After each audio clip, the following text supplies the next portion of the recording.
Radhe Radhe. Hello everyone. अब next episode. Vanya कुछ बोलने को हुई कि उससे पहले ही यक्षित ने उसके गुलाबी होठों पर अपनी एक उंगली रखकर उसे चुप कराते हुए कहा, श्श। यक्षित ने इस स्टेप से वन्या बिल्कुल फ्रीज होकर उसे देखने लगी। उसने उसकी नेक को पकड़ा और वन्या के होठों के करीब आकर उसके होठों को अपने होठों में गिरफ्त में ले लिया। अब आ गई। वन्या यक्षित से छूटने के लिए छटपटाने लगी। इस बात का एहसास यक्षित को पहले से ही हो गया था, इसलिए उसने वन्या पर अपनी पकड़ पहले ही कस ली थी, जिससे वह चाहकर भी यक्षित से दूर नहीं जा पा रही थी। यक्षित ने उसके छूटने की कोशिश को देखते हुए उसके होठों पर एक बड़े प्यार से और सॉफ्टली किस करना स्टार्ट कर दिया। वन्या भी यक्षित की इन नज़दियों को रेजिस्ट नहीं कर रही। वह यक्षित की मदहोशी भरी किसेस में खुद में खोने लगी। उसने भी यक्षित के होठों को चूमना स्टार्ट कर दिया। वन्या का साथ पाकर यक्षित ने अपनी पकड़ उस पर ढीली कर दी और पूरी शिद्दत से उसे किस करने लगा। थोड़ी देर बाद यक्षित को वन्या की सांसें भारी होती महसूस हुई, तो उसने उसे रिलीज कर दिया और एक नज़र वन्या को लाल हो चुके चेहरे को देखने लगा। उसने एक नज़र वन्या को देखा और उसके कानों की तरफ झुकते हुए बोला, वाइफी, तुम्हें पता है इस वक्त तुम कितनी ज़्यादा हॉट लग रही हो। मन कर रहा है तुम्हें अभी खा जाऊं। ये बोलते हुए वह वन्या को ईयरलोब को बाइट कर लेता है। यक्षित की इन हरकतों से वन्या सिहरने लगी। उसकी सिडक्टिव बातें सुनकर वन्या की गाल शर्म से एकदम गुलाबी हो गए। वह समझ गई थी कि वह अभी यक्षित को नहीं रोक पाएगी। यक्षित वन्या को देखते हुए उसकी तरफ झुकते हुए उसकी नेक पर अपने गर्म होठ रख देता है और उसे किस करने लगता है। यक्षित की इस सेंशुअल किसेस से वन्या को खुद पर कंट्रोल करना मुश्किल हो रहा था। उसके हाथ यक्षित के बालों पर चल रहे थे। यक्षित उसकी नेक को किस करना चाहता था। किस करना जारी रखता है। उसके हर हिस्से को अपने होठों से छूने के बाद वह उसे रिलीज कर देता है। वह वन्या को सीट पर लेटा देता है और खुद उसके ऊपर आ जाता है। यक्षित की इन हरकतों से वन्या की सांसें ऊपर नीचे हो रही थी। उसे देखते हुए यक्षित उसकी साड़ी की पल्लू को निकाल देता है। फिर वन्या को अट्रैक्टिव बॉडी को एक नज़र देखकर वह उसके नीचे की तरफ झुककर वन्या की सेक्सी कमर को निहारने लगता है। वन्या की धड़कनें तो यक्षित की इन हरकतों से एकदम रोलर कोस्टर की तरह हो गई थी। यक्षित कभी कभी इतना रोमांटिक हो जाता था कि वन्या को उसे हैंडल करना मुश्किल हो जाता था, उसे जैसे ही आज हो रहा था। कभी कभी वन्या को लगता नहीं था कि वो दोनों एक बच्चे के पेरेंट्स हैं, क्योंकि यक्षित की हरकतें ही कुछ ऐसी थी। ऐसा लगता था जैसे उनकी अभी अभी शादी हुई है। यक्षित वन्या की सेक्सी नेवल को चारों तरफ अपनी उंगली चलाते हुए बोला, wifey, you are so sexy. ये बोलते हुए जैसे ही उसके नेवल को किस करने को आगे बढ़ता है, वन्या उसे रोकते बोली, यक्षित प्लीज़ अभी नहीं।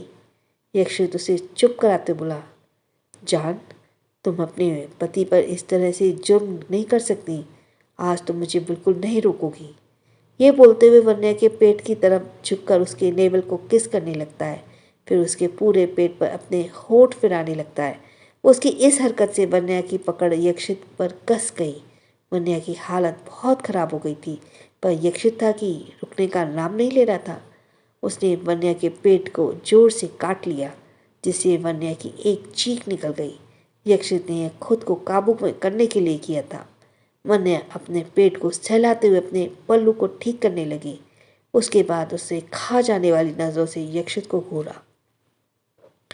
वन्या की आंखों में दर्द की वजह से आंसू भी निकल आए थे। उसे इस तरह देखकर यक्षित को रियलाइज हुआ कि उसने कुछ ज़्यादा ही जोर से बाइट कर दिया। वह वन्या के चेहरे को अपने हाथों में भरकर बोला, सॉरी, मैंने कुछ ज़्यादा ही जोर से बाइट कर दिया। वन्या उसने मुंह फेरते हुए बोली, आप तो कुछ न बोले तो ही बेहतर है।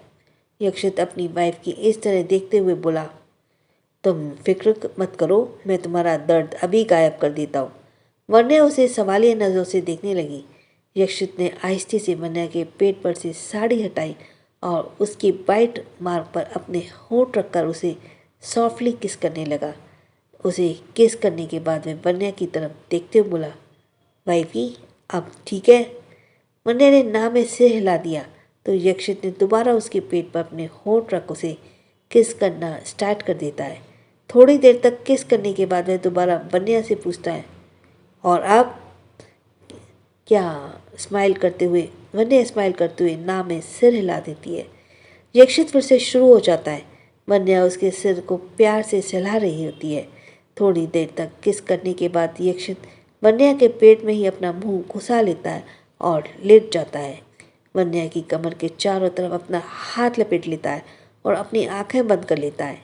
यक्षित की बच्चों वाली हरकतें देखकर वन्या स्माइल करने से खुद को रोक नहीं पाई और नीचे झुककर आहिस्ते से यक्षित के सिर पर किस कर लेती है। वन्या उसके बालों पर अपनी उंगली फंसाकर उसे सहलाने लगती है, जिससे यक्षित को एक सुकून का एहसास होता है और वह नींद के आगोश में चला जाता है। थोड़ी ही देर में उनकी कार सिंघानिया मैंशन पर पहुंच जाती है। वन्या को यक्षित को इस तरह से सोता देख उठाने का मन नहीं कर रहा था, पर उसे उठाना तो था, इसलिए वह यक्षित के बालों पर प्यार से हाथ फेरते बोली, यक्षित उठिए, हम घर पहुंच गए हैं। वन्या की मीठी आवाज़ सुनकर यक्षित की नींद टूटी। उसने वन्या के होठों को आहिस्ते से चूम लिया और बाहर आ गया। जीविका भी कार से बाहर आ गई। एक बॉडीगार्ड ने उसका लगेज उठाकर उसके कमरे में रख दिया। वन्या ने नोटिस किया कि जीविका का चेहरा आज कुछ बुझा बुझा था। उसे लगा कि शायद उसे पापा की याद आ रही होगी और पहली बार तो वह उसे दूर जा रही थी, शायद इसलिए ऐसा होगा। पर जीविका विवेक को लेकर नाराज थी। जीविका अपने कमरे की तरफ चली गई। यक्षित वन्या को अपनी बाहों में उठाकर सीढ़ी से होते हुए अपने कमरे में जाने लगा।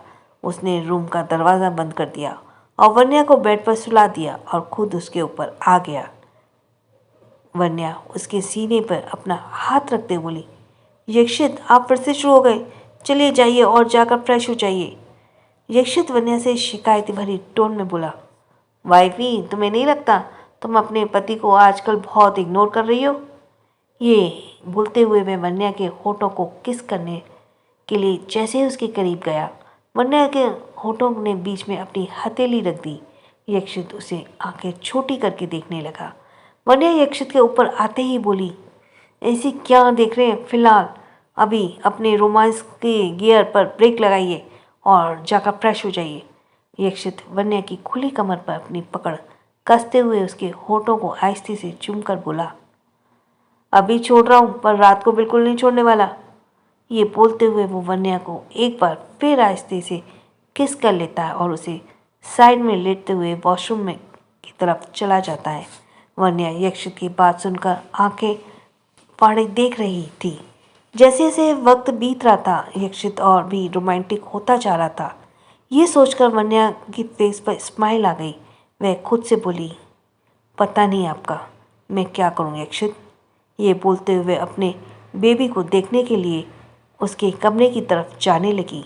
कमरे में जाकर उसने देखा कि वेद अभी भी सुकून की नींद ले रहा था।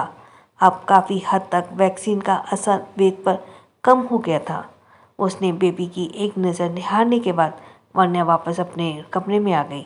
तभी उसे यक्षित के बाथरूम में से आवाज़ आई, वन्या एक टॉवल ला दो प्लीज़। वन्या यक्षित की शैतानिया से अनजान क्लोजेट से में से एक टॉवल लेकर बाथरूम के दरवाजे के पास जाती है और यक्षित को टॉवल देते लगती है। वन्या दीवार से थोड़ी दूरी पर थी। यक्षित अंदर से ही बोला, वाइफी क्या कर रही हो, ठीक से दो। वन्या बाथरूम में थोड़ा और करीब गई और टॉवल देने के लिए जैसे ही अपना हाथ यक्षित की तरफ बढ़ाया, यक्षित ने उसे टॉवल के साथ बाथरूम के अंदर खींच लिया। वन्या तो यक्षित की इस हरकत से हैरान हुई रह गई। उसने देखा कि यक्षित ने तो ऑलरेडी अपने कमर पर टॉवल बांधी हुई थी। ये देखकर वन्या समझ चुकी थी कि ये जरूर यक्षित की ही शैतानियाँ है। वन्या ने यक्षित के खुले अट्रैक्टिव चेस्ट पर अपने दोनों हाथ रख दिए ताकि यक्षित से वे थोड़ी दूरी बना सके। यक्षित अपनी शरारत भरी आंखों से वन्या के चेहरे को निहारते हुए उसकी कमर पर अपनी पकड़ मजबूत कर लेता है। वन्या उसे घूरते हुए बोली, तो ये आपकी चाल थी यक्षित वाइफी, अगर तुम मुझे ऐसे ही देखती रही तो मेरे अगले स्टेप की जिम्मेदारी तुम खुद होगी। वन्या उसे घूरते हुए बोली, यक्षित सुधर जाइए, एक बच्चे के पिता है अब। अगर आप ऐसे ही रहे तो बच्चा क्या सीखेगा आपसे। यक्षित वन्या की कमर पर अपनी पकड़ कसते हुए बोला, वाइफी मैं तो नहीं सुधरने वाला, और रही बात हमारे बच्चे की तो वो यही सीखेगा कि हमारे डैडी हमारी मम्मी से कितना प्यार करते हैं। तुम देखना मेरा बच्चा मेरी ही साइड लेंगे। वन्या यक्षित को घूरते हुए बोली, यक्षित दिन में सपने देखना बंद करिए। बेबी पहले मम्मा को टमी में आएगा, वो आपसे पहले तो मेरी बात मानेगा, समझिए आप। यक्षित वन्या की गालों पर प्यार से सहलाते हुए इसके कानों की तरफ गया और धीरे से बोला, जान तुम्हारी टम्मी में बेबी मुझसे ही तो आएगा, तो वो अपने डैडी की बात मानेगा। यक्षित की बेशर्म भरी बातें सुनकर वन्या उसकी तरफ आंखें फाड़कर देखते हुए बोली, यक्षित सबसे सच में मुझे डर है हमारे आने वाला बेबी अपने डैडी की तरफ बेशर्म ना पैदा हो। चलो कम से कम हमारा वे तो मम्मा बॉय है। यक्षित वन्या की बातें सुनकर स्माइल करने लगा। वह वन्या की खुली कमर पर अपनी उंगलियां चलाते हुए बोला, जान बेबी तो तुम्हारी टमी में आने के लिए भी तो हमें मेहनत करनी पड़ेगी ना। यक्षित की बातें सुनकर वन्या शर्म से पानी पानी हो रही थी। फिर वो खुद ही संभलते हुए वह यक्षित को बाथरूम से बाहर ले जाते बोली, मेहनत के बारे में कुछ ज़्यादा ही नहीं सोचने लगे आप। टेंशन मत लीजिए, मेरा बेबी बहुत क्यूट होगा, उसे मम्मा को थकाने की कोई शौक नहीं है। ये बोलकर वन्या यक्षित के हाथों से टॉवल लेकर उसके गीले बालों को सुखाने लगी। वहीं यक्षित बेड पर बैठकर वन्या की कमर को चारों तरफ अपने हाथ लपेटे हुए बोला, अच्छा जी। वन्या उसे अच्छे से पोंछ रही थी। इस वक्त यक्षित बिल्कुल किसी क्यूट बेबी की तरह लग रहा था और वन्या एक केयरिंग मदर। उसे अच्छे से पोंछने के बाद वन्या यक्षित को देखती है जो अपनी प्यारी नजरों से उसे ही देख रहा था। वह उसे देखते हुए बोली, ऐसा क्यों देख रहे हैं, जाइए जाकर कपड़े पहन लीजिए वरना ठंड लग जाएगी आपको। तब तक मैं आपके लिए कॉफ़ी बना कर लाती हूँ। पर यक्षित था कि टस से मस नहीं हुआ। उसने किसी छोटे बच्चे की तरह नाव में सिर हिला दिया। वन्या उसे घूरते हुए बोली, कभी कभी समझ नहीं आता कि आप ज़्यादा छोटे हैं या वेद। ये बोलते हुए वह यक्षित को बेड से उठाकर खींचते हुए क्लोजेट रूम की तरफ ले जाने लगी। वहां पहुंचकर यक्षित जैसे ही वन्या के अंदर खींचने के लिए होता है, वन्या उसे घूरते हुए बोली, सोचना भी मत। यक्षित मैं आपको बता रही हूँ, अगर हमारा बेबी आपकी तरह बेशर्म हुआ ना तो मैं आपको छोड़ने नहीं वाली। और यक्षित अपनी वाइफी की बातें सुनकर स्माइल करता है और वन्या को छोड़कर अंदर क्लोजेट रूम में चला जाता है। वन्या नीचे किचन की तरफ यक्षित की कॉफ़ी बनाने के लिए आ जाती है। थोड़ी देर में ही यक्षित कपड़े पहनकर बाहर आ जाता है। इस वक्त वह लोअर टी शर्ट में था। वह लैपटॉप लेकर सोफे पर बैठा जाता है और अपना काम करने लगता है। ओबरॉय एंटरप्राइजेस। विवेक अपने कैबिन में बैठा हुआ जीविका के बारे में ही सोच रहा था। उसे समझ नहीं आ रहा था कि जीविका उसे बिना बताए ऑफिस से कैसे चली गई। वह उसके वर्क प्लेस पर भी गया था पर वह वहाँ नहीं थी। वन्या से पता चला था कि जीविका घर आ गई है। ऊपर से जीविका का फ़ोन भी रिसीव का स्विच ऑफ आ रहा था। विवेक को लगने लगा कि जीविका उससे नाराज़ तो नहीं है क्योंकि उसे 4-5 बार कॉल किया पर फिर भी उसने कॉल नहीं उठाया। अब तो उसका फ़ोन भी स्विच ऑफ आ रहा था। विवेक को अब जीविका की टेंशन होने लगी, इसलिए उसने सीधे वन्या को कॉल किया पर गलती से यक्षित के कॉन्टैक्ट नंबर पर हाथ टच हो गया। विवेक को इस बात का होश नहीं रहा। यक्षित ने काम करते हुए जैसे ही कॉल पिक किया, दूसरी तरफ से विवेक बोला, हेलो भाभी, क्या आप जीविका से मेरी बात करा सकती हैं। यक्षित ने एक नज़र घूरकर फ़ोन को स्क्रीन को देखा और कहा, आज क्या तूने भांग पी ली है, पहले देख तो ले कॉल भाभी को लगाए या भाई को। अब जाकर विवेक ने फ़ोन की स्क्रीन को देखा तो अपने माथे पर रब करने लगा। वह अपनी सर्द आवाज़ में बोला, सॉरी भाई, मैं वन्या भाभी को कॉल कर रहा था पर गलती से तुझे लग गई। यक्षित अपनी सर्द आवाज़ में बोला, ओह, तेरे चेहरे पर बाहर क्यों बज रहे हैं? विवेक फ़ोन को खुद से दूर करके बोला। क्या यक्षित ने मेरे कैबिन में भी सीक्रेट कैमरा लगवा दिया है और मुझ पे नज़र रख रहा है? यक्षित, अब अपने दिमाग के घोड़ों को दौड़ाना ज़रूरी नहीं है। तेरी आवाज़ से ही लग रहा है कि तू कितना परेशान है। चल अब बता, इस बार क्या कांड कर दिया है तूने? विवेक अपना मुंह लटकाते हुए बोला। तुम्हें ऐसे क्यों लगता है कि मैंने हर वक्त कोई कांड ही करता रहता हूँ? यक्षित, सीधे पॉइंट पर आ और बता क्या बात है। कहीं मैटर जीविका का तो नहीं है? विवेक, आप तो साक्षात अंतर्यामी हैं, आपसे क्या छिपा है? यक्षित, अब ज़्यादा नौटंकी मत कर और बता क्या हुआ। विवेक यक्षित को सारी बात बता देता और वह टेंशन भरे लहजे में बोला। भाई सच में मुझे समझ नहीं आ रहा कि आखिर जीविका को क्या हुआ है। वो ना तो मेरा कॉल उठा रही है, इनफैक्ट अभी तो फ़ोन स्विच ऑफ कर दिया उसने। यक्षित, तू एक काम क्यों नहीं करता, तू यहाँ खुद ही आकर उस जीविका से बात कर ले। विवेक को भी यक्षित की यह आइडिया सही लगा। उसने कॉल डिस्कनेक्ट किया और ऑफिस से सीधे घर के लिए निकल गया। फ्रेश होकर रेडी होकर वह सिंघानिया मिशन के लिए निकला। यक्षित अपने लैपटॉप पर काम कर रहा था। वेद की आंखें खुल चुकी थी। वह अपनी आंखें मीचते हुए अपने छोटे बेड से उतरकर अपने मम्मा डैडी के कमरे की तरफ जाने लगा। दरवाज़ा पहले से ही खुला था, इसलिए वेद फुदकते हुए अंदर आ गया। यक्षित काम करने में इतना बिजी था कि उसे पता ही नहीं चला कि वेद कमरे में आया है। वेद एक जगह खड़े होकर अपनी डैडी को ध्यान से काम करते हुए देख रहा था। उसने कोई शोर नहीं किया और आहिस्ते से सोफे के पास जाकर सोफे पर चढ़ गया। अब यक्षित को वेद के होने का एहसास हो चुका था। वेद अपने छोटे छोटे हाथों का इस्तेमाल करके यक्षित के कंधे पर लटकने लगा। यक्षित स्माइल करते हुए अपने काम पर लग गया। वेद कभी यक्षित की पीठ पर चढ़ने की कोशिश करता तो कभी उसके कंधे पर लटक जाता। फिर वह आहिस्ते से यक्षित की गोद में बैठकर अपना सिर बाहर निकालकर अपने डैडी की तरफ देखते हुए अपनी क्यूट वॉइस में बोला, डैडी। यक्षित ने झुककर आहिस्ते से वेद के होठों को चूम लिया और अपने एक हाथ से वेद को सिर पर सहलाने लगी। यक्षित का ध्यान अभी भी अपने काम पर था। वेद अपनी क्यूट वॉइस में बोला, डैडी, वेदांश को आपके साथ खेलना है। यक्षित वेद को अपनी गोद में ठीक से बिठाते हुए लैपटॉप पर काम करते हुए बोला, बेटा बस थोड़ी देर और, फिर डैडी आपके साथ खेलेंगे, ओके? पर वेद भी जिद करते बोला, नहीं डैडी, वेदांश को अब भी आपके साथ खेलना है। आप तो वेदांश को टाइम भी नहीं देते हो आजकल। ये बोलते हुए वह अपना मुंह फुला लेता है।